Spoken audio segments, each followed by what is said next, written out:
بسم اللہ الرحمن الرحیم۔ ہمارے چینل میں خوش آمدید۔ بابا، آخر میری ماں کون تھی؟ آج تک آپ نے نہ کبھی ان کی کوئی تصویر دکھائی، نہ کبھی مجھے ان کے بارے میں کچھ بتایا ہے۔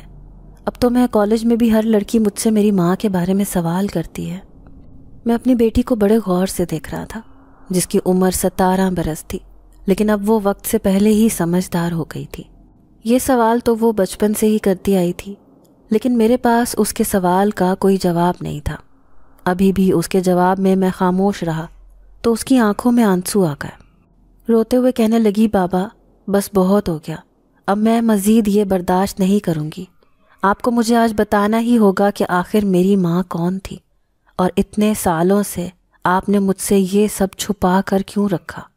میں اسی گھڑی سے ڈر رہا تھا، لیکن میری بیٹی جیسے آج سب کچھ جان لینا چاہتی تھی۔ آخر کب تک میں اس سے یہ بات چھپا کر رکھ سکتا تھا؟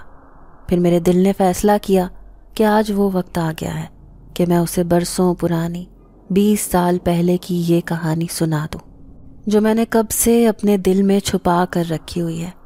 میری بیٹی کی ماں کون ہے، وہ کہاں سے تعلق رکھتی ہے، اس کی تصویر اس گھر میں کیوں موجود نہیں، یہ ایک بہت بڑا راز تھا، ایک ایسا راز جو کئی سالوں سے میں اپنے سینے میں دفن کر کے جی رہا تھا۔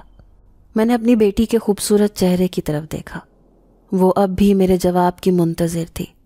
پھر میں نے اپنے دل پر رکھا ہوا بوجھ سرکتا ہوا محسوس کیا اور اس سے کہنے لگا، فاطمہ، کیا تم یہ بات جاننا چاہتی ہو کہ تمہاری ماں کون تھی، اور میں نے تم سے یہ بات کیوں چھپا کر رکھی؟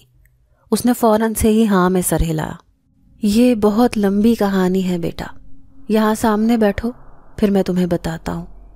میں ماضی کے دھندلکوں میں کھو گیا تھا۔ فاطمہ بڑی دلچسپی سے میری طرف دیکھتے ہوئے میری اگلی بات کی منتظر تھی۔ میری آنکھیں کرب سے سرخ ہو چکی تھیں۔ اپنے ماضی کو کریدنا اتنا آسان نہ تھا۔ وہ مسجد کے اندر قدم رکھنے ہی والی تھی جب کسی نے اسے بری طرح سے جھڑکا تھا۔ اے لڑکی، وہیں رک جاؤ، تم جیسی لڑکیوں کا بھلا اندر جانے کا کیا کام ہے؟ وہ مولوی تھا جو غضبناک نظروں سے اسے دیکھتا ہوا کہنے لگا۔ وہ اداسی سے مولوی کو دیکھتے ہوئے کہنے لگی، کیوں؟ یہ تمہارا اللہ کا گھر ہے، اس میں ہر انسان کو جانے کی اجازت ہے جو زندگی سے مایوس اور انسانوں کا دھتکارا ہوا ہو۔ اب کی بار مولوی خاموش ہو گیا تھا۔ وہ سمجھ گیا تھا کہ یہ لڑکی انسانوں کی ٹھکرائی ہوئی ہے، جبھی تو اس قدر مایوس نظر آ رہی ہے۔ تبھی اس نے آگے بڑھ کر اس کے سر پر ہاتھ رکھا، کہنے لگا، بیٹا ابھی جماعت کا وقت ہونے والا ہے، مردوں کی ایک بڑی تعداد اس مسجد میں داخل ہوگی، اس لیے میں نہیں چاہتا کہ کسی غیر مرد کی نظر تم پر پڑے۔ تم کون ہو؟ ہماری بستی کی تو نہیں لگتی ہو۔ اگر تمہارے پاس کوئی ٹھکانہ نہیں ہے تو تم میرے ساتھ میرے گھر چلو۔ وہ غالباً مسجد کے امام تھے، تبھی تو ان الفاظ میں نرمی آ گئی۔ مجھ سے سر جھکا کر کہنے لگی، مولوی صاحب، آپ ایک نیک انسان ہیں، اگر میں آپ کے ساتھ آپ کے گھر جاؤں گی تو کہیں آپ کا گھر ناپاک نہ ہو جائے۔ مولوی صاحب کو حیرت کا جھٹکا لگا۔ وہ کہنے لگے، کیا ہوا بیٹا، ایسی باتیں کیوں کر رہی ہو؟ بھلا کسی انسان کے جانے سے میرا گھر ناپاک کیوں ہونے لگا؟ چند لمحے وہ سر جھکا کر خاموش رہی، پھر کہنے لگی، اس لیے کیونکہ میں ایک ہندو لڑکی ہوں۔ کیا آپ یہ چاہیں گے کہ ایک ہندو لڑکی آپ کے گھر جا کر رہے؟ اب مولوی صاحب کو حیرت کا جھٹکا لگا۔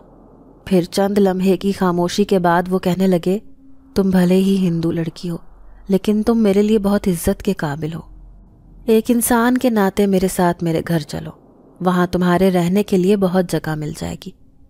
اس لڑکی نے اپنی سفید چادر کو اور پھیلا لیا اور خاموشی سے امام صاحب کے پیچھے ان کے گھر چلی گئی۔ امام صاحب نے اپنی بیوی کو سختی سے تاکید کی کہ ابھی اس لڑکی سے کچھ بھی پوچھنے کی ضرورت نہیں، یہ حالات کی ماری ایک پریشان حال لڑکی ہے، اسی لیے اسے کھانے پینے کا پوچھ لو۔ اب وہ بالکل خاموش چپ چاپ پورے گھر کو دیکھ رہی تھی۔ ایسے لگتا تھا سوائے دونوں میاں بیوی کے اس گھر میں اور کوئی نہیں رہتا۔ پھر وہ امام صاحب کی بیوی سے کہنے لگی، کیا آپ کے بچے نہیں ہیں؟ وہ عورت کہنے لگی، نہیں، میرے 2 بچے ہیں، ایک بیٹا اور ایک بیٹی۔ بیٹی شادی شدہ اپنے سسرال میں رہتی ہے، جبکہ بیٹا تو ابھی شہر گیا ہوا ہے، وہ وہاں پر تعلیم حاصل کر رہا ہے۔ اس گھر میں گہری خاموشی اور سکون تھا۔ پھر بھی وہ ایک چارپائی پر لیٹ کر آنکھیں بند کرنے لگی۔ 3 دن سے بھوکی پیاسی بھٹک رہی تھی۔ آج پیٹ بھرا، محفوظ ٹھکانہ ملا تو مدہوش ہو کر گہری نیند سو گئی۔ اسے ہوش آیا تو کسی کے زور سے بولنے کی آواز پر وہ ایک دم اٹھ کر بیٹھ گئی۔ وہ سامنے کھڑا نوجوان سفید لباس پہنے اپنے ماں باپ سے اس بات پر بحث کر رہا تھا کہ آخر اس ہندو لڑکی کو اس گھر میں رکھنے کی کیا ضرورت تھی۔ اب یہ نہ جانے کون ہے، آپ نے بلا وجہ ہی کسی سے دشمنی پال لی۔ وہ لڑکی سمجھ گئی کہ یہ اس کے بارے میں ہی گفتگو ہو رہی ہے، نہ جانے اب اس گھر میں اسے جگہ ملے گی یا یہ لوگ بھی اسے باہر نکال دیں گے۔ لیکن امام صاحب نے اپنے بیٹے سے کہا کہ وہ لڑکی بے آسرا ہے، لاوارث ہے، اگر میں اسے گھر میں جگہ نہیں دوں گا تو بستی میں رہنے والا کوئی اور شخص اسے اپنے گھر میں پناہ دے دے گا، لیکن اس کے ارادے اور نیت کیا ہوگی یہ خدا ہی بہتر جانتا ہے، لیکن ہمارے گھر میں اس کی عزت محفوظ ہے۔ امام صاحب کی بات سن کر اس لڑکی کی جان میں جان آئی، ورنہ اس نوجوان کے غصے کو دیکھ کر تو وہ ڈر ہی گئی تھی کہ شاید ابھی ہاتھ پکڑ کر وہ اسے اس گھر سے باہر نکال دے گا۔ اس نے اپنے آپ سے عہد کیا کہ وہ اب اس نوجوان کے سامنے نہیں آئے گی، بلکہ جب بھی وہ گھر میں ہوگا تو وہ کہیں چھپ جایا کرے گی۔ لیکن دوسرے دن جب وہ بوڑھی عورت کچن میں کام کرتی پھر رہی تھی، اسے اس عورت پر بہت ترس آیا۔ وہ اس کے ہاتھ سے سارے برتن لے کر خود دھونے لگی، جلدی جلدی چند منٹوں میں ہی سارے کام نمٹا دیے۔ امام صاحب کا بیٹا بھی اس لڑکی کو گھر میں چلتے پھرتے دیکھ رہا تھا۔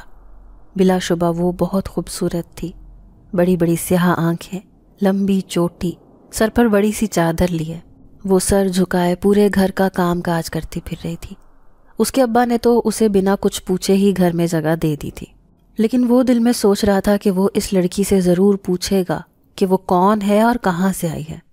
اگر وہ ہندو لڑکی ہے تو پھر اس گھر میں رہنا اس کے لیے ٹھیک نہیں ہوگا۔ تبھی اس رات اسے اکیلا دیکھ کر وہ اس کے پاس آیا۔ اسے دیکھ کر گھبرا کر وہ چارپائی سے اٹھ کر کھڑی ہوئی۔ پھر وہ نوجوان تیز لہجے میں اس لڑکی سے کہنے لگا، دیکھو ابا کو بے وقوف بنا کر جو تم نے اس گھر میں جگہ حاصل کر لی ہے، لیکن تم ایک ہندو لڑکی ہو اور ہمارے گھر میں تمہارا کھانا پینا بھی جائز نہیں، اس لیے صاف صاف بتاؤ کس مقصد سے اس گھر میں آئی ہو۔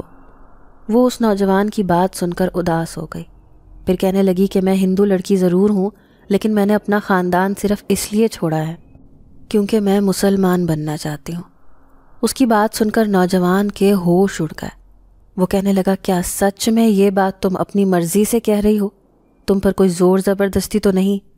اس نے نفی میں سر ہلایا، پھر کہنے لگی کہ میرا پورا خاندان ہندو تھا، میں انہی کے ساتھ ہنسی خوشی زندگی گزار رہی تھی۔ ہمارے برابر والے گھر میں ایک حافظ قرآن نوجوان رہتا تھا، روزانہ اس کی تلاوت کی آواز سن کر میرے رونگٹے کھڑے ہو جاتے تھے۔ میں محسوس کرتی تھی کہ ان الفاظ کا اثر مجھ پر کچھ زیادہ ہی ہونے لگا ہے۔ میں ہر رات اس کی تلاوت سن کر ایک عجیب سی کیفیت محسوس کرتی تھی۔ پھر میرے دل کی حالت بدلی تو میں نے فیصلہ کیا کہ مجھے بھی مسلمان بننا ہے۔ جب میرے پورے خاندان کو یہ بات پتہ چلی تو وہ میرے دشمن بن گئے، مجھے جان سے مارنا چاہتے تھے، اسی لیے میں وہاں سے بھاگ کر اس بستی میں آ گئی۔ یوں تمہارے باپ نے مجھے پناہ دے کر اس گھر میں جگہ دے دی۔ اگر شاید وہ مجھے نہ بچاتے تو کبھی نہ کبھی میں اپنے خاندان کے ہاتھوں ماری جاتی۔ اب وہ نوجوان پریشان ہو گیا، سوچنے لگا کہ اگر اس لڑکی کو گھر میں رکھا تو ایک ایسے خاندان سے دشمنی مول لینے کا خطرہ پیدا ہو جائے گا جو بہت خطرناک ہندو خاندان ہے، لیکن دوسری طرف اس لڑکی کی عزت اور جان اور مال بھی محفوظ نہ تھی۔ پھر جب اس نے اپنے باپ سے اس بات کا ذکر کیا تو وہ کہنے لگا کہ اگر وہ مسلمان بننا چاہتی ہے اور اس کی دل کی دنیا بدل گئی ہے تو ہمیں اس کی مدد کرنی چاہیے۔ یہ کہہ کر دونوں باپ بیٹے نے اسے کلمہ پڑھا کر مسلمان کر دیا۔ اس دن وہ بہت خوش ہوئی۔ امام صاحب نے اس کا نام فاطمہ رکھا۔ نوجوان کا نام حمزہ تھا۔ یوں فاطمہ اب اسی گھر میں رہنے لگی، لیکن ایک رات دروازے پر زور زور سے دستک ہوئی۔ گھبرا کر پورا گھر جاگ گیا۔ جیسے ہی حمزہ نے دروازہ کھولا تو ان کے دروازے پر کھڑے ہوئے 5-6 نقاب پوش آدمی ان سے پوچھ رہے تھے کہ کوئی نوجوان لڑکی تو یہاں پر نہیں آئی۔ وہ سمجھ گیا کہ ضرور یہ لوگ اسی لڑکی کی تلاش میں آئے ہیں۔ وہ شکل سے ہی بہت خوفناک لگ رہے تھے۔ تبھی انہیں پیچھے دھکیلتے ہوئے وہ اندر آ کر اسی لڑکی کو تلاش کرنے لگے۔ امام صاحب اور ان کی بیوی کی خوف سے بری حالت ہو گئی۔ وہ نوجوان بھی گھبرا گیا، لیکن فاطمہ جو کمرے میں سو رہی تھی اب وہ غائب تھی، اس کا کہیں نام و نشان بھی نہ تھا۔ پھر سارے لوگ اسے دیکھ کر چلے گئے لیکن انہیں وہ نہ ملی۔ حمزہ بھی حیران ہو گیا، حالانکہ وہ تو ابھی ابھی دوسرے کمرے میں ہی سوئی پڑی تھی، اچانک سے اٹھ کر بھلا کہاں غائب ہو گئی۔ لیکن شکر تھا کہ ان لوگوں کو فاطمہ نہ ملی، اور یوں ان کے پورے خاندان کو ان لوگوں نے کوئی نقصان نہیں پہنچایا۔ ان لوگوں کے جانے کے بعد تھوڑی ہی دیر گزری تھی جب داخلی دروازے سے فاطمہ اندر آئی۔ امام صاحب اسے دیکھ کر حیران رہ گئے، پھر کہنے لگے کہ بیٹی تم کہاں چلی گئی تھی؟ ابھی تو تم اندر ہی موجود تھی۔ تو فاطمہ نے سر جھکا کر کہا کہ میں وہاں مسجد میں جا کر چھپ گئی تھی، جانتی تھی کہ وہ لوگ مجھے تلاش کر لیں گے، اگر وہ مجھے ڈھونڈ لیتے تو پھر زبردستی اپنے ساتھ لے کر چلے جاتے، اسی لیے ان کے ڈر سے میں مسجد میں چلی گئی تھی۔ مسجد میں وہ داخل نہیں ہو سکتے تھے، وہ پوری یقین لہجے میں کہہ رہی تھی۔ لیکن حمزہ حیران تھا کہ اگر وہ مسجد میں جاتی تو دروازہ تو کھلا ہونا چاہیے تھا، لیکن دروازے پر تو کنڈی لگی تھی۔ لیکن فی الحال یہ باتیں سوچنے کا وقت نہیں تھا، شکر تھا کہ فاطمہ کی جان اور عزت دونوں محفوظ رہیں۔ پھر امام صاحب کہنے لگے کہ اب تمہارا یہاں رہنا ٹھیک نہیں، اسی لیے ہمیں یہ گھر چھوڑ کر جانا ہوگا۔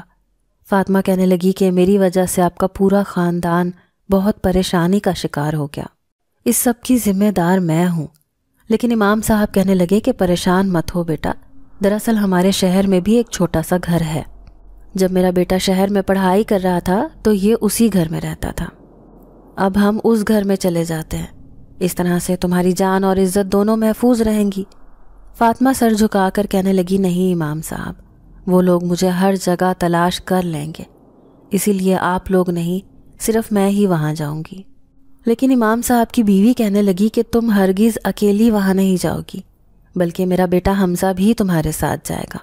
ہم ایسا کرتے ہیں، تم دونوں کا نکاح پڑھا دیتے ہیں، اس طرح تم ایک ساتھ اس گھر میں رہ لینا۔ تب فاطمہ نے سر جھکا لیا، لیکن ان کی بات نہیں ٹال سکتی تھی، اسی لیے ایک ایسا راز اس کے سینے میں دفن تھا، اگر ان لوگوں کو بتا دیتی تو شاید وہ اس کی شکل بھی دیکھنا پسند نہ کرتے۔ لیکن ابھی وہ جن مشکلات سے گزر رہی تھی، اس نے سوچا کہ اس کا خاموش رہنا ہی ٹھیک ہے، سچائی سامنے آنے پر وہ اسے دھکے دے کر یہاں سے نکال دیتے۔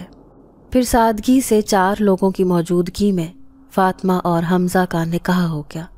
یوں حمزہ اسے لے کر شہر آ گیا۔ اب وہ لڑکی مسلمان ہو گئی تو اسے بھی اچھی لگنے لگی اور خوبصورتی میں بھی بے مثال تھی۔ وہ شہر میں موجود ایک کمرے کے چھوٹے سے گھر میں رہنے لگے۔ یہ ایک چھوٹی سی بستی تھی جو شہر سے منسلک تھی۔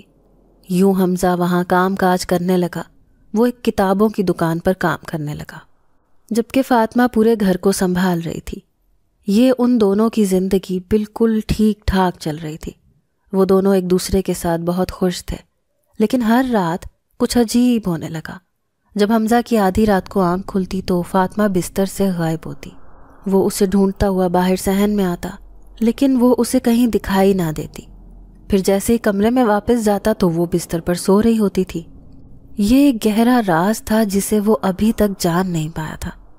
پھر فاطمہ نے اسے خوشخبری سنائی کہ وہ حاملہ ہے، جلد ہی اس کے بچے کو جنم دینے والی ہے۔ اسے یقین نہیں آتا تھا کہ اتنی جلدی اسے یہ خوشی کی خبر ملے گی۔ بستی میں رہنے والے اس کے ماں باپ بھی خیریت سے وہیں پر رہ رہے تھے، وہ بھی جلد ہی ان کے پاس شہر آنا چاہتے تھے، لیکن کچھ گھریلو معاملات کی وجہ سے ابھی وہ یہاں نہ آ سکے۔ یوں چند دنوں بعد ہی ان کے ہاں ایک خوبصورت بیٹی نے جنم لیا۔ بیٹی کو پا کر تو دونوں کی زندگی مکمل ہو گئی۔ ابھی فاطمہ صرف 6 ماہ کی تھی جب اچانک کچھ ایسا ہوا جس نے ان دونوں کی زندگی کو اجاڑ دیا، خاص طور پر حمزہ کی زندگی کو، کیونکہ وہ سوچ بھی نہیں سکتا تھا کہ اس کے ساتھ اتنا بڑا دھوکا ہوگا۔ وہ تو بڑی خوشی خوشی اپنی زندگی گزار رہا تھا، لیکن پھر ایک ایسا طوفان آیا جس نے سب کچھ تباہ و برباد کر دیا۔ ایک دن حمزہ گھر میں واپس آیا تو گلی میں اپنے گھر کے سامنے ہجوم کو دیکھ کر وہ خوف زدہ ہو گیا۔ پھر لوگوں سے پوچھا کہ کیا معاملہ ہے، تو ایک آدمی کہنے لگا، ارے شکر ہے تمہاری جان بچ گئی، تم تو بڑی مشکل میں پھنس جاتے۔ تم جانتے ہو اس محلے میں سامنے والے گھر میں ایک کرایہ دار آ کر رہ رہا تھا، وہ بہت بڑا عامل ہے، جب سے وہ اس محلے میں آیا تھا کئی لوگوں کے مسئلے مسائل حل کر چکا تھا، لیکن ایک دن ایک آدمی سے کہنے لگا کہ مجھے اس محلے سے ایک جن زادی کی بو محسوس ہوتی ہے۔ میں جنات وغیرہ کے بارے میں بہت زیادہ معلومات رکھتا ہوں، اسی لیے ان کی خوشبو کو دور سے ہی محسوس کر لیتا ہوں۔ کیا یہاں پر کوئی گھر آسیب زدہ ہے؟ سارے محلے والے حیران رہ گئے کیونکہ ایسا کوئی گھر تو یہاں پر نہیں تھا، لیکن عامل کہنے لگا کہ تم میری بات مانو یا نہ مانو، یہاں پر ایک جن زادی رہ رہی ہے۔ سب لوگوں کے ہوش اڑ گئے تھے۔ پھر عامل نے چند لوگوں کو اپنی آنکھوں سے دکھایا کہ کس طرح تمہارے محلے میں ایک جن زادی لڑکی کے روپ میں کئی دنوں سے بڑے آرام سے رہ رہی ہے۔ ایسا نہ ہو کہ وہ تمہیں کوئی نقصان پہنچا دے۔ میں اس جن زادی کے قبیلے سے اچھی طرح واقف ہوں۔ یہ جن زادی ایک ہندو مذہب سے تعلق رکھتی ہے اور اس کا پورا قبیلہ بھی ہندو ہے۔ یہ تم لوگ کیا کر رہے ہو؟ ایسا نہ ہو کہ اس منحوس کی وجہ سے تمہارا اس شہر میں رہنا مشکل ہو جائے۔ یہ سن کر سب لوگ خوف میں مبتلا ہو گئے۔ یوں ہم سب نے اکٹھے آ کر فیصلہ کیا کہ ہم اس جن زادی کو یہاں سے نکال کر ہی رہیں گے۔ نوجوان، تمہارے ساتھ بھی بہت بڑا دھوکہ ہوا ہے۔ بھلا پوچھو تو صحیح کہ اس جن زادی نے تمہارے ساتھ ایسا کیوں کیا؟ کیا بچپن سے ہی یہ تمہارے ساتھ رہ رہی تھی؟ مجھے لگتا ہے یہ تم پر عاشق ہو گئی تھی۔ چلو اب اسے یہاں سے نکال دو، ورنہ ہم سب کا جینا حرام ہو جائے گا۔ حمزہ خوف سے تھرا کر رہ گیا۔ چیخ چیخ کر ان آدمیوں سے کہنے لگا کہ یہ کیا تم میری بیوی پر الزام لگا رہے ہو؟ وہ ایک لڑکی ہے، نہ کہ کوئی جن زادی۔ میں اتنے سالوں سے اس کے ساتھ رہ رہا ہوں، آج تک میں نے کچھ ایسا محسوس نہیں کیا۔ لیکن لوگ کسی طرح بھی نہیں مان رہے تھے۔ انہوں نے ضد پکڑ لی کہ وہ عامل ہی آ کر فیصلہ کرے گا کہ تمہاری بیوی ایک لڑکی ہے یا پھر ایک جن زادی۔ تھوڑی ہی دیر میں عامل سامنے سے چلتا ہوا آتا دکھائی دیا۔ اس نے حمزہ کے کاندھے پر ہاتھ رکھا، کہنے لگا، نوجوان، تو میرے چہرے پر داڑھی دیکھ رہا ہے؟ میں ہرگز جھوٹ نہیں کہہ رہا۔ تمہاری بیوی ایک لڑکی نہیں ہے بلکہ ایک جن زادی ہے۔ یہ صرف اپنی جان بچانے کی خاطر تمہارے ساتھ رہ رہی ہے۔ اگر تم نے اسے چھوڑا تو اسے پھر سے اس کے قبیلے کے ہندو جن زاد اپنے ساتھ واپس لے کر چلے جائیں گے، لیکن تمہارے ساتھ رہنے کی وجہ سے ایک طاقت کے حصار میں ہے یہ، اسی لیے اس نے تم سے شادی کی۔ اگر میری بات پر یقین نہیں آ رہا تو اپنی آنکھوں سے دیکھ لو۔ اب حمزہ اس عامل کے ساتھ اندر آ گیا۔ فاطمہ تو اندر موجود ہی نہ تھی، ہاں اس کی ننھی سی بیٹی کوٹ پر پڑی ہاتھ پاؤں مار رہی تھی۔ وہ زور زور سے چیختا ہوا اپنی بیوی کو آوازیں دینے لگا، فاطمہ کہاں ہو تم؟ سامنے آؤ اور اس عامل کو جھوٹا ثابت کر دو۔ ان سب لوگوں سے کہو کہ تم ایک لڑکی ہو، نہ کہ کوئی جن زادی۔ عامل نے حمزہ کی طرف دیکھا، کہنے لگا، دیکھ لو، تم اپنی آنکھوں سے ابھی ابھی وہ تمہارے سامنے اسی کمرے میں موجود ہے، لیکن تم اسے دیکھ نہیں سکتے، لیکن میری آنکھیں اسے دیکھ رہی ہیں۔ وہ دیکھو، وہ سامنے والی دیوار پر چپک کر کھڑی ہے۔ اس کی حقیقت تمہارے سامنے آ جائے گی تو تم اسے چھوڑ دو گے۔ حمزہ پاگلوں کی طرح چاروں طرف دیکھ رہا تھا، لیکن اسے فاطمہ کا وجود کہیں بھی دکھائی نہیں دے رہا تھا۔ تبھی اس کے رونگٹے کھڑے ہوئے جب اس نے زمین پر پڑنے والا ایک سایہ دیکھا۔ بلا شبہ وہ سایہ فاطمہ کا ہی تھا، لیکن وہ سامنے کھڑی دکھائی نہیں دے رہی تھی۔ وہ بے دم سا ہو کر وہیں پر بیٹھ گیا۔ پھر عامل آنکھیں بند کر کے ایک عمل کرنے لگا۔ تبھی فاطمہ نے خود کو ظاہر کیا۔ اس کی آنکھوں سے شعلے نکل رہے تھے۔ وہ غصے سے چیختے ہوئے حمزہ کو کہنے لگی، اس آدمی کو کہو یہاں سے چلا جائے، یہ مجھے برباد کرنے آیا ہے، ہمارے گھر کو برباد کر دے گا۔ میں تمہارے ساتھ رہ کر محفوظ ہوں، اگر تم نے مجھے چھوڑا تو وہ مجھے مار ڈالیں گے۔ جس طرح سے اچانک وہ حمزہ کے سامنے آئی تھی، حمزہ کو پورا یقین ہو گیا کہ فاطمہ کوئی لڑکی نہیں بلکہ ایک جن زادی ہے۔ پھر وہ عامل اس جن زادی سے کہنے لگا، تم اس نوجوان کا پیچھا چھوڑ کر واپس اپنی دنیا میں چلی جاؤ، میں تمہیں ایک مسلمان جنات قبیلے کے حوالے کر دوں گا۔ میرا بہت سے جنات سے رابطہ ہے، تم ان کے پاس محفوظ رہو گی، لیکن یوں انسانوں کی دنیا میں رہ کر تم محفوظ نہیں رہ سکو گی۔ یہ شکر کرو کہ صرف مجھے ہی تمہارے بارے میں علم ہوا ہے، اگر میرے علاوہ کوئی شیطانی عامل ہوتا تو وہ تمہیں نقصان پہنچانے کی ضرور کوشش کرتا، لیکن میں ایک نیک عامل ہوں، میں تمہاری مدد کرنا چاہتا ہوں۔ فاطمہ واپس اپنے انسانی روپ میں لوٹ آئی تھی، لیکن حمزہ کی حالت بہت بری ہو رہی تھی۔ وہ سوچ بھی نہیں سکتا تھا کہ وہ جن زادی یوں دھوکہ دے کر اس کی زندگی میں شامل ہو گئی تھی۔ اس نے نہ صرف اسے دھوکہ دیا تھا بلکہ اس کے معصوم ماں باپ جنہوں نے اس کو پناہ دی تھی وہ ایک دھوکے باز جن زادی تھی۔ حمزہ کو اس سے نفرت ہونے لگی۔ وہ ابھی اور اسی وقت اسے چھوڑ دینا چاہتا تھا، لیکن اچانک ہی اس کی نظریں اپنی ننھی بچی پر پڑیں۔ وہ عامل سے کہنے لگا کہ جب یہ ایک جن زادی ہے تو پھر اس کے بچے کو کیسے جنم دیا اس نے، وہ بھی انسانوں جیسی دکھنے والی ایک خوبصورت بچی کو۔ عامل کہنے لگا کہ یہ اپنی طاقت سے کچھ بھی کر سکتی ہے، حتیٰ کہ یہ بچی بھی کہیں نہ کہیں سے لا سکتی ہے۔ یہ تمہاری اولاد نہیں ہو سکتی۔ ہو سکتا ہے کہ اس نے بچی کو کہیں سے چرایا ہو۔ اور وہ جن زادی بالکل بے بس کھڑی تھی۔ پھر عامل نے اپنی طاقت سے اسے اپنے پاس قید کر لیا اور حمزہ سے کہنے لگا کہ اب میں اسے اپنے ساتھ لے کر جا رہا ہوں اور اسے ایک ہندو نہیں بلکہ مسلمان جنات قبیلے کے حوالے کر دوں گا۔ وہ بچی بڑی روئے جا رہی تھی، لیکن حمزہ کو اپنا کوئی ہوش نہ تھا۔ وہ بے بسی سے اس عامل کو دیکھتا رہا جس نے ایک بوتل کے اندر جن زادی کو قید کر لیا تھا۔ تبھی اچانک اسے فاطمہ جن زادی کی آواز سنائی دی۔ وہ چیختے ہوئے حمزہ سے کہنے لگی، حمزہ میں تمہاری زندگی میں واپس ضرور آؤں گی، اس کہانی کا اختتام کرنے کے لیے تمہیں میں ہر بات بتا دوں گی کہ کس طرح میں بے بسی کی حالت میں مجبور ہو کر اپنی حفاظت کے لیے تمہارے پاس آئی تھی۔ میں نے تمہیں کوئی دھوکہ نہیں دیا، میرا انتظار کرنا۔ یہ کہہ کر وہ ہمیشہ کے لیے حمزہ کی زندگی سے چلی گئی۔ وہ اونچا لمبا نوجوان گھٹنوں میں منہ چھپا کر رونے لگا۔ اسے یقین نہیں آ رہا تھا کہ اتنے سالوں سے وہ ایک دھوکے کے تحت زندگی گزار رہا تھا۔ اسے اس چارپائی پر لیٹی بچی سے بھی نفرت ہونے لگی، لیکن اس کے نین نقش تو بالکل فاطمہ جیسے تھے۔ یہ کیسے ہو سکتا تھا؟ یہ ایک معمہ تھا جو آج تک کبھی حل نہ ہوا۔ پھر جب گاؤں سے اس کے ماں باپ لوٹے تو اس نے ساری کہانی امام صاحب کو سنا دی کہ کس طرح سے وہ دھوکے باز جن زادی انسانی روپ اختیار کر کے ہمارے پورے خاندان کو بے وقوف بنا چکی تھی۔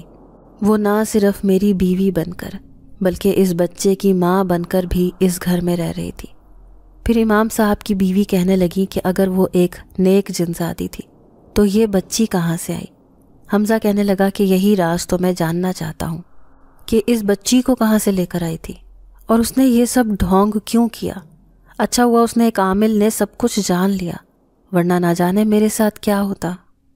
پھر امام صاحب اور اس کی بیوی نے یہ فیصلہ کیا کہ اس بچی کو ہم ہی پالیں گے، لیکن حمزہ کو اس بچی سے نفرت ہو گئی تھی۔ وہ یہی سوچتا تھا کہ یہ ضرور اسی جن زادی کی بچی ہے، نہ کہ انسانوں کی۔ ایک دن اس کی اصلیت بھی سب کے سامنے آ جائے گی۔ امام صاحب نے فیصلہ کیا کہ اس بچے کا نام وہ فاطمہ ہی رکھ دیں گے، کیونکہ انہوں نے اس جن زادی کو مسلمان کر کے اس کا نام فاطمہ رکھا تھا۔ فاطمہ بھی اس گھر میں پل کر جوان ہو رہی تھی۔ یوں کئی سال گزر گئے، پھر دونوں میاں بیوی کا بھی انتقال ہو گیا۔ اب حمزہ اکیلا ہی اس ننھی بچی کو پال رہا تھا، لیکن وہ ہر وقت اس سے یہ راز چھپا کر رکھتا تھا کہ اس کی ماں کون تھی یا اس کی ماں کی تصویر کیسی تھی۔ اس کی تو آج تک کوئی تصویر ہی نہ تھی، تو وہ کیسے بتاتا کہ اس کی ماں یہ ہے؟ کیسے ایک جن زادی نے اسے پیدا کیا تھا، یا پھر وہ کہیں سے اسے چرا کر لائی تھی؟ ابھی تک یہ ایک راز تھا جسے کبھی نہ کبھی اس کے سامنے آنا ہی تھا۔ لیکن آج 17 سال گزر گئے تھے۔ وہ جن زادی کبھی لوٹ کر ان دونوں کی زندگی میں واپس نہیں آئی تھی۔ پھر بھی حمزہ کو اس کی آخری آواز نہیں بھولی تھی جب وہ اسے کہتی تھی کہ وہ لوٹ کر ضرور اس کی زندگی میں واپس آئے گی، اسے یہ راز بتانے کے لیے کہ یہ بچی کون ہے اور اسے یہ کہاں سے لے کر آئی تھی۔ آج وہ اپنے سامنے بیٹھ کر اپنی بیٹی کو یہ کہانی سنا رہا تھا۔ حمزہ علی کوئی اور نہیں بلکہ میں ہی تھا، اور فاطمہ میری ہی بیٹی ہے۔ آج تک یہ ایک معمہ ہے کہ اس کی ماں یا باپ کون تھے، یا حقیقت میں وہ جن زادی ہی اس کی ماں تھی۔ میں نے دیکھا میرے سامنے بیٹھی میری خوبصورت بیٹی فاطمہ روئے جا رہی تھی۔ وہ اپنے باپ کے سینے سے لگ کر کہنے لگی، میری وجہ سے آپ نے اپنی پوری زندگی برباد کر لی، کسی اور لڑکی سے شادی ہی نہیں کی۔ ابھی بھی آپ کی اتنی عمر نہیں ہے، آپ کسی لڑکی سے شادی کر لیں۔ میں بے اختیار اس کی بات پر مسکرا دیا، کہنے لگا کہ اب شادی کی باری میری نہیں بلکہ تمہاری ہے۔ میں اپنی ننھی شہزادی کو خود اپنے ہاتھوں سے دلہن بناؤں گا۔ لیکن فاطمہ اپنے دل میں کچھ اور ہی سوچے جا رہی تھی۔ وہ فیصلہ کر چکی تھی کہ وہ اس عامل کا پتہ ضرور لگائے گی جو جن زادی کو اپنے قبضے میں لے کر چلا گیا تھا۔ حالانکہ وہ دوبارہ اس کی زندگی میں واپس نہیں آئی، جبکہ اس نے ایسا کہا ضرور تھا۔ اب دونوں باپ بیٹی نے وہ پرانا شہر چھوڑ دیا تھا، لیکن ابھی بھی فاطمہ کے ننھے ذہن پر اس کا عکس موجود تھا۔ اسے وہ اپنا ایک کمرے کا مکان اچھی طرح سے یاد تھا۔ پھر جیسے ہی دوسرے دن کالج سے چھٹی ہوئی، وہ اپنے باپ کو بغیر بتائے اسی بستی میں جا پہنچی۔ اسے اچھی طرح وہ مکان یاد تھا۔ پھر محلے کے رہنے والے بوڑھے لوگوں سے اس عامل کے بارے میں پوچھنے لگی جو کئی سالوں تک اس محلے میں آباد تھا، کیونکہ اس بستی کے سارے ہی لوگ اس عامل کے بارے میں اچھی طرح سے جانتے تھے، کیونکہ عامل نے کئی لوگوں کی یہاں رہ کر مدد کی تھی۔ ویسے تو وہ اپنے ہی کسی ضروری کام سے اس بستی میں رہنے آیا تھا، لیکن جب لوگوں کی پریشانیاں سنتا تو ان کی مدد کرنے کی ضرور کوشش کرتا تھا۔ پھر آخر کار فاطمہ کو پتہ چل ہی گیا کہ وہ عامل کہاں رہتا ہے۔ اس نے اس کا پورا ایڈریس معلوم کر لیا۔ دوسرے دن وہ مجھ سے کہنے لگی، بابا ہم اس عامل کے پاس ضرور جائیں گے، ہم اس سے پوچھیں گے کہ آخر وہ جن زادی اس وقت کہاں ہے۔ اگر وہ اتنی ہی جنات کے بارے میں معلومات رکھتا ہے تو وہ ضرور ہمیں بتائے گا کہ اس وقت وہ جن زادی کس حال میں ہے، کہیں اس عامل نے اسے مار نہ ڈالا ہو۔ فاطمہ تو ایک نادان لڑکی تھی، لیکن میں اچھی طرح جانتا تھا کہ وہ جن زادی ہی مکار تھی۔ اس نے نہ صرف مجھے دھوکہ دیا تھا بلکہ میری زندگی میں زبردستی شامل ہو گئی تھی۔ اماں ابا نے تو زبردستی اس پر ترس کھا کر میرے ساتھ نکاح کیا تھا، لیکن اگر وہ اپنی اصلیت بتا دیتی تو میں کبھی بھی اس کی خاطر اپنی زندگی برباد نہ کرتا۔ فاطمہ کے زبردستی کہنے پر میں اس عامل کے پاس چلا آیا۔ آج کئی سال گزر گئے تھے، وہ پہلے سے بھی زیادہ بوڑھا ہو گیا تھا، لیکن تجربے کار بھی۔ مجھ پر پہلی نگاہ ڈالتے ہی وہ مجھے پہچان گیا تھا۔ کہنے لگا، نوجوان تم وہی ہو نا جو کئی سال پہلے ایک جن زادی کے ساتھ رہ رہے تھے، اسے اپنی بیوی سمجھ کر؟ اچھا تو یہ ہے وہ لڑکی جسے وہ جن زادی نہ جانے کہاں سے اٹھا کر لائی تھی، اور اسے تمہارے سامنے اپنی بیٹی کہہ دیا تھا۔ ماشاءاللہ سے بہت خوبصورت ہے تمہاری بیٹی۔ اچھا ہوا تم نے اس کے سر پر ہاتھ رکھ کر اسے پال پوس کر جوان کر دیا۔ تم نے ایک بہت ہی نیکی کا کام کیا ہے۔ میں سر جھکا کر اس کے سامنے بیٹھا رہا۔ پھر فاطمہ کہنے لگی، بابا جی میں اس جن زادی سے ایک بار ملنا چاہتی ہوں، وہ اس وقت کہاں ہے؟ عامل نے غور سے اس چھوٹی لڑکی کو دیکھا، پھر کہنے لگا کہ وہ اس وقت بالکل خیریت سے ہے، اپنے مسلمان جنات قبیلے کے ساتھ رہ رہی ہے، بلکہ تمہیں بتاتا چلوں کہ وہ ایک مسلمان جن ذات کے ساتھ شادی بھی کر چکی ہے، اور آج اس کے کئی بچے ہیں۔ عامل کی بات سن کر میرے ہوش اڑ گئے۔ کیا سچ میں ہی وہ اپنی نئی زندگی شروع کر چکی تھی، جبکہ میں ابھی تک اس دھوکے کا شکار آدمی تنہا زندگی گزار رہا تھا؟ مجھے بے حد غصہ آیا۔ میں اس عامل سے کہنے لگا کہ میں اس دھوکے باز جن زادی سے ایک بار ملاقات کرنا چاہتا ہوں، اس سے یہ جاننا چاہتا ہوں کہ آخر وہ اس معصوم بچی کو کہاں سے اٹھا کر لائی تھی۔ یہ نہ ہو کہ اس کے ماں باپ مجھے بد دعائیں دے رہے ہوں کہ ان کی بچی کو چھیننے والا کون ہے، اور میں ہی تو ہوں وہ۔ عامل کہنے لگا کہ ٹھیک ہے، تم دونوں باپ بیٹی اس سے ایک بار ملاقات کر سکتے ہو، میں کل ہی اسے پیغام بھجواتا ہوں، وہ بھی اپنے موکل جنات کے ہاتھوں۔ وہ ضرور تمہارے سامنے حاضر ہو جائے گی، البتہ بات یہ ہے کہ وہ شرمندگی اور ذلت کے مارے تمہارے سامنے نہیں آتی، کیونکہ اسے یہ شرمندگی کھائے جاتی ہے کہ وہ تمہارا سامنا کیسے کرے گی، کیونکہ اتنے سالوں سے وہ تمہیں دھوکہ دے کر تمہارے ساتھ رہ رہی تھی۔ لیکن میں بھی شدید غصے کی کیفیت میں تھا، اسی لیے اس عامل سے کہہ دیا کہ میں ایک بار ضرور اس سے ان سوالات کے جواب جاننا چاہتا ہوں۔ یوں اس نے مجھ سے وعدہ کر لیا کہ وہ تم سے ملنے ضرور آئے گی۔ دوسرے دن میں اس کے انتظار میں تھا، لیکن مجھ سے زیادہ انتظار فاطمہ کی آنکھوں میں تھا۔ وہ یہ راز جاننا چاہتی تھی کہ آخر وہ کس کی بیٹی ہے، وہ جن زادی اسے کہاں سے اٹھا کر لائی تھی۔ پھر پورا دن گزر گیا، ہمارے سامنے کوئی بھی نہیں آیا۔ فاطمہ بھی تھکن سے چور ہو گئی، میں بھی بے خبر ہو کر کرسی پر بیٹھا بیٹھا ہی سو رہا تھا، جب اچانک ہی مجھے اپنے کمرے میں عجیب سی ہلچل محسوس ہوئی، جیسے یہاں پر کوئی آیا ہو۔ فاطمہ بھی چونک کر اٹھی، جبکہ میں بھی ادھر ادھر دیکھنے لگا، لیکن اچانک ہی سامنے دیوار پر پڑا ہوا سایہ مجھے محسوس ہو گیا تھا۔ اس سائے کو میں کیسے بھول سکتا تھا؟ سالوں پہلے بھی میں نے ایک ایسے ہی عجیب سے سائے کو دیکھا تھا جو جن زادی کے روپ میں تھا۔ میں ذرا بھی خوفزدہ نہ ہوا، جبکہ فاطمہ بری طرح سے ڈر کر مجھ سے لپٹ گئی۔ وہ حیرت اور خوف سے اس لمبے سے سائے کو دیکھ رہی تھی۔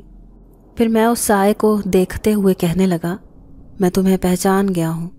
تم نے مجھ سے وعدہ کیا تھا کہ تم ان سوالوں کا جواب دینے ضرور لوٹو گی، لیکن تم اپنا وعدہ بھول گئی۔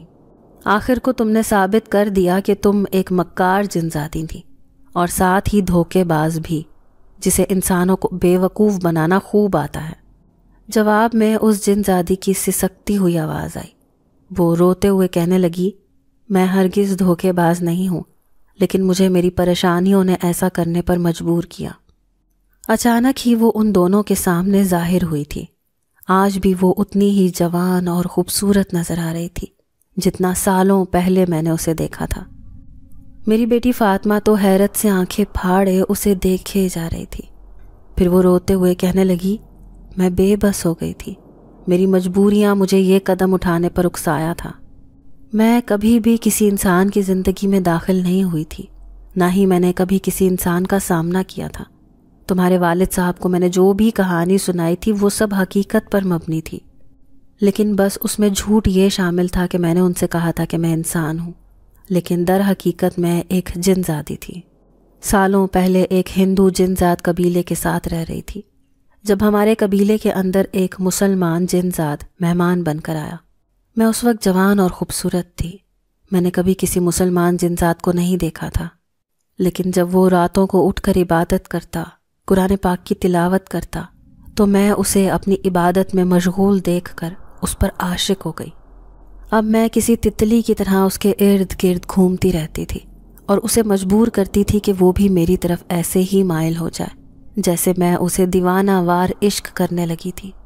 لیکن وہ بھی ایک پکا مسلمان تھا، آنکھ اٹھا کر بھی مجھے نہیں دیکھتا تھا، لیکن مجھے اس کی عبادت، اس کے قرآن سے عشق ہو گیا تھا۔ میں اسی کی طرح بننا چاہتی تھی۔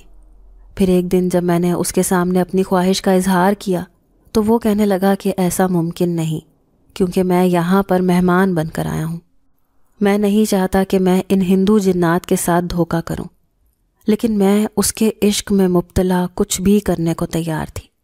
پھر رفتہ رفتہ میں اس سے ہر رات چھپ کے کچھ نہ کچھ سیکھنے لگی۔ کبھی اس کا قرآن سیکھتی، کبھی نماز پڑھنے کا طریقہ، کبھی اس کی آواز میں تلاوت سنتی۔ یوں میرے دل پر بھی اثر ہونے لگا۔ اب میں مکمل طور پر مسلمان بننا چاہتی تھی۔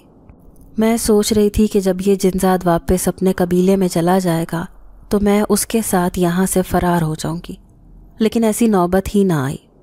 ایک دن وہ ہمیشہ کے لیے قبیلے سے چلا گیا اور میں اس کی راہ دیکھتی رہ گئی۔ اب تو میں دل سے یہ فیصلہ کر چکی تھی کہ میں ایک مسلمان جنزادی بننا چاہتی ہوں۔ پھر مجھے کچھ بھی سمجھ میں نہ آیا اور میں راتوں رات اپنے قبیلے سے فرار ہو گئی۔ لیکن جیسے ہی کوئی جنزاد یا جنزادی قبیلے سے فرار ہوتا تھا تو فوراً ہی سردار کو اس بارے میں علم ہو جاتا تھا، اور ایسا ہی ہوا۔ انہوں نے میرے پیچھے اپنے قبیلے کے خطرناک شیطان جنزاد دوڑا دیے۔ تبھی میں نے گھبرا کر ایک مسجد میں پناہ لینی چاہی، لیکن جب مسلمان مہربان انسان کو دیکھا تو مجھے ایسے لگا کہ اس کے سوا میرے پاس کوئی چارہ نہیں کہ میں ایک انسانی روپ اختیار کر کے مسلمانوں کی انسان بستی میں پناہ لے لوں۔ ویسے بھی میرے پاس کئی طاقتیں موجود تھیں۔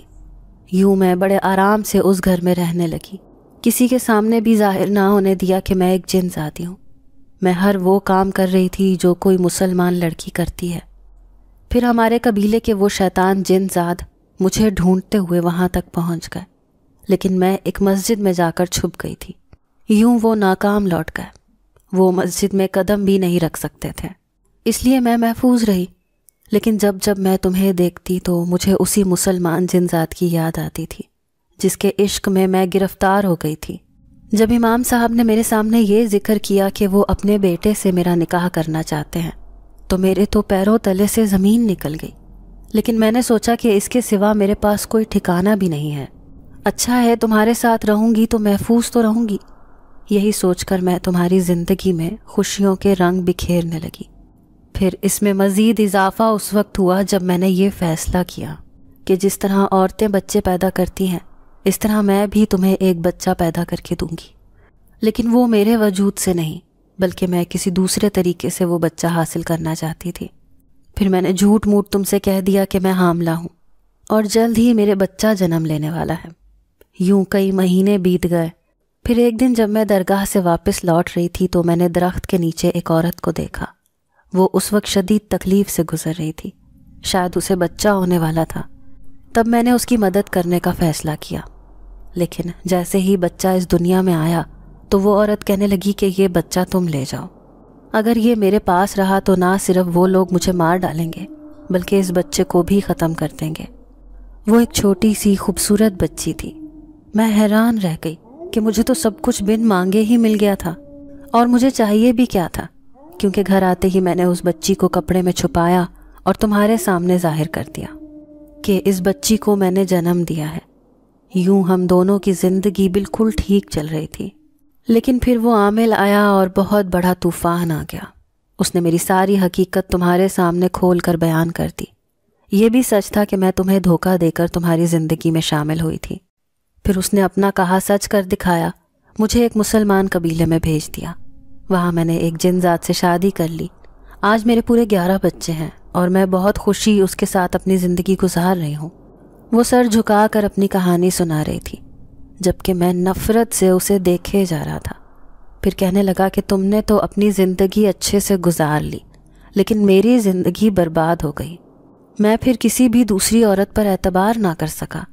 مجھے ہر عورت کے اندر ایک جن زادی نظر آتی تھی۔ میں جانتا ہوں کہ تم بہت طاقتور ہو۔ اپنی طاقت کا استعمال کر کے مجھے یہ بتاؤ کہ اس لڑکی کی ماں کون ہے۔ میں اسے اس کے حوالے کرنا چاہتا ہوں۔